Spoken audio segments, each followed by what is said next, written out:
Daily gospel. மத்தேயு நற்செய்தியிலிருந்து வாசகம். அதிகாரம் 13. இறைவார்த்தைகள் 31 முதல் 35.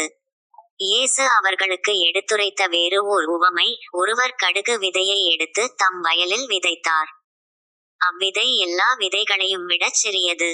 ஆனாலும் அது வளரும்போது மற்றெல்லாச் செடிகளையும் விட பெரியதாகும். வானத்து பறவைகள் அதன் கிளைகளில் வந்து தங்கும் அளவுக்கு பெரிய மரமாகும். விண்ணரசு இக்கடுகு விதைக்கு ஒப்பாகும். அவர் அவர்களுக்கு கூறிய வேறு ஓர் உவமை. பெண் ஒருவர் புளிப்பு மாவை எடுத்து 3 மரக்கால் மாவில் பிசைந்து வைத்தார். மாவு முழுவதும் புளிப்பேறியது. விண்ணரசு இப்புளிப்பு மாவுக்கு ஒப்பாகும். இவற்றையெல்லாம் இயேசு மக்கள் கூட்டத்துக்கு உவமைகள் வாயிலாக உரைத்தார். உவமைகள் இன்றி அவர் அவர்களோடு எதையும் பேசவில்லை.